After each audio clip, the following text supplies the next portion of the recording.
All right, with us now on this Friday, CNN political commentator Michael Smerconish. Of course, he is the host of CNN's Smerconish. Michael, it's so good to see you on this Friday morning. So what is your take on this controversy? Do you think it'll have any impact on this campaign? Manu, great to see you as well. My take on this is that I think it's great that the president accompanied the Gold Star families in Section 60, that he would go, that he would pay homage on the anniversary of losing 13. That's all terrific. And the fact that they wanted photographs taken with him for their personal use and purpose, that's a good thing as well. I get it. I think we want to do more things like that.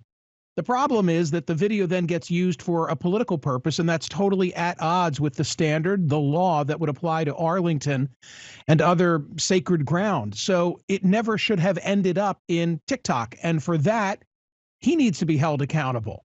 But I don't want to send the wrong message. You know, the message is one of revering American heroes, but there was a line crossed here. In my mind, there's no doubt. And a very rare statement from the Army to put out that statement rebuking the Trump campaign. Really remarkable to see there. But I do want to switch gears to, of course, that big interview last night, the Harris-Walz interview. What do you think, Michael? Did she accomplish what she needed to do, given the stakes of the interview and people waiting for this sit-down to actually occur, to hear from the Democratic nominee for the first time in a sit-down like this?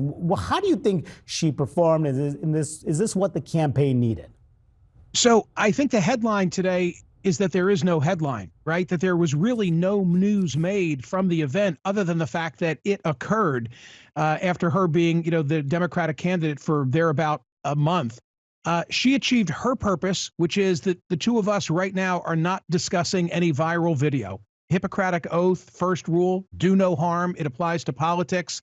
There was not a stumble that everybody is pointing to today. That's a good thing for her. Did she resolve questions about her ability to think in real time, on her feet, unscripted? I don't think entirely that she did. Bottom line is, it's a Rorschach test, and partisans are going to look at it and find in it whatever they wanted to find in it.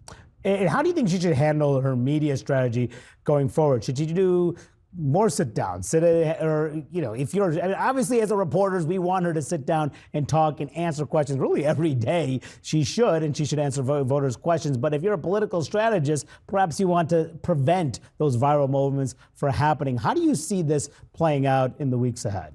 I don't think she's been accessible to the extent that she owes it to the American people. I think she has an obligation running for the highest office in the land to make herself available to journalists and to voters. Having said that, if I were whispering in her ear as a campaign strategist to your question, I guess I'd say continue to do what you're doing because it appears to be working for her. But at some point, I think she's got an obligation to take more questions in real time from voters. Town halls, for example, like Donald Trump did last night. Yeah, and we'll see if she decides to do just that. Michael Smerconish, thank you so much for sharing your views. Always good to see you. Remember to tune in, of course, tomorrow, 9 a.m. Eastern for Smerconish right here on CNN.